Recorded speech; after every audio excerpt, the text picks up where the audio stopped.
It's time to start my Beltgrinder build.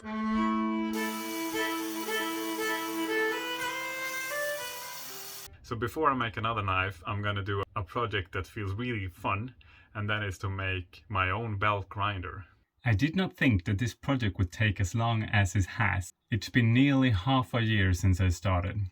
I started with a long beard, I cut it, it grew out, and now it's long again. I was well prepared for this project. I had a plan thought out, I did a 3D model, and the plan was to use my old shock absorbers from my old car.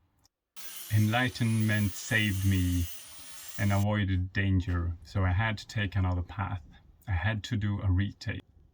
It has become time for the retake since I realized that some shock absorbers are filled with gas, which is a danger if you try and weld them. So I had to scrap the first idea. So, retake, take 2. Let's do it. This is kind of what I have to work with.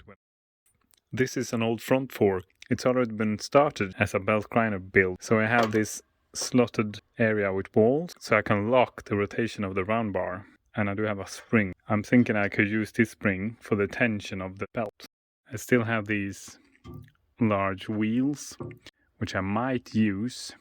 For this retake, I don't have a 3D model. I'm gonna wing it with the measurements. I'm thinking 20 centimeters for the leg and then 50 centimeters for the foot. I think that will give me enough height. I will start off by making this into the base. We'll make 2 legs that look like a T.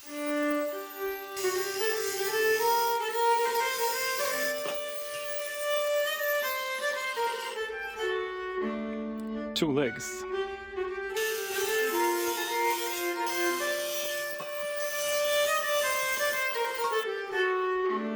2 feet.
I will cut some pieces into this flat iron and drill holes in them or reuse the holes, and I will have them as ears or a way of fastening the front fork to the leg.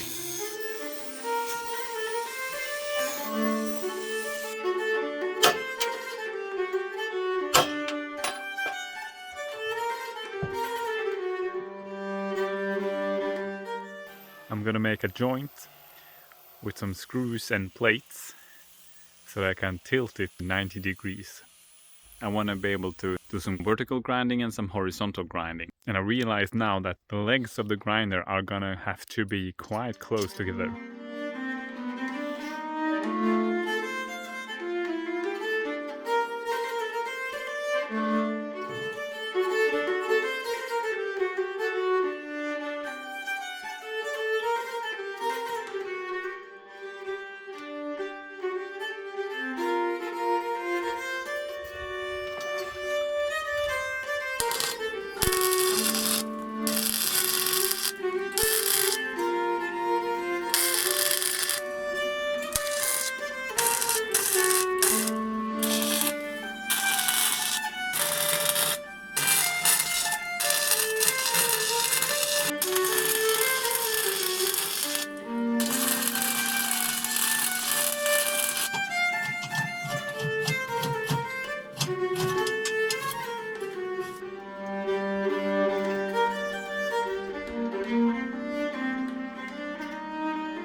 I have some weld beads that got stuck on the thread. Now I can't get the screws out.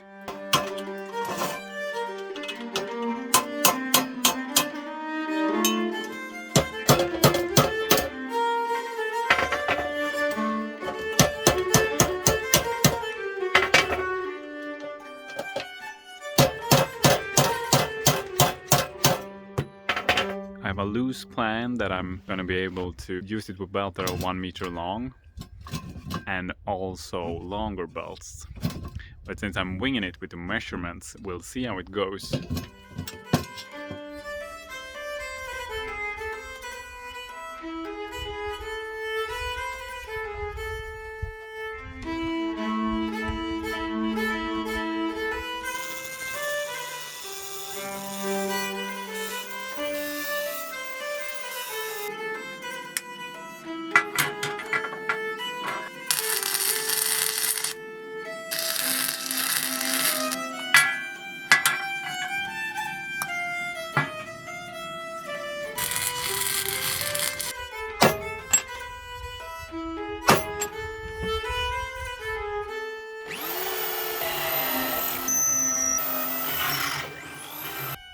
These plates, or ears, that are gonna be used to lock the Beltgrinder either in horizontal or vertical mode, was a bit tricky to weld.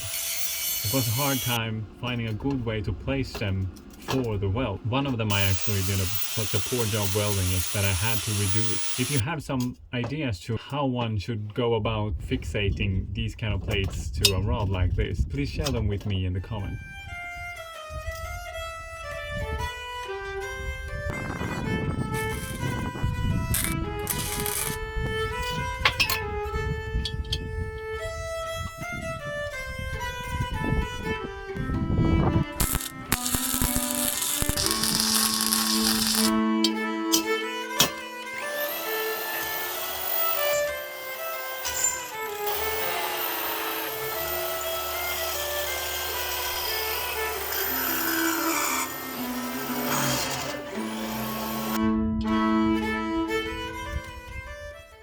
To lock the Beltgrinder in either vertical or horizontal mode, I'm going to use a screw together with a nut.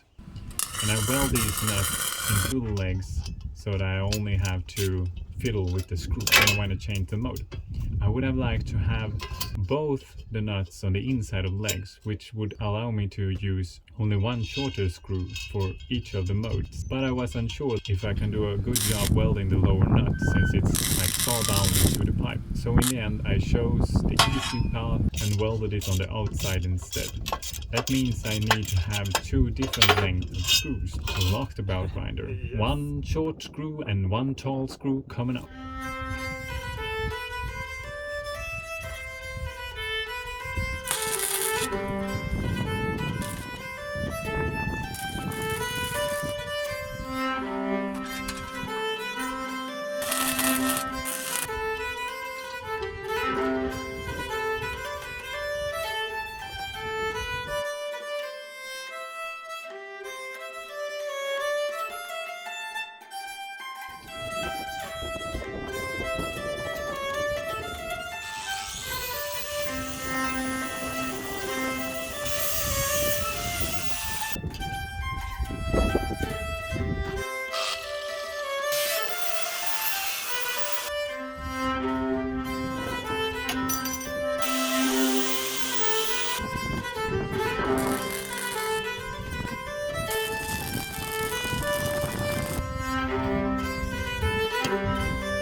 That's it for the first part of the Beltgrinder build. The base is done, the basic structure, it can be tilted 90 degrees, it can be adjusted in size, and if it works with the spring, what is needed for the belt tension is already there. There's still a lot to be done, so be sure to stay tuned for the next episode. Subscription and the notification bell will help you with that.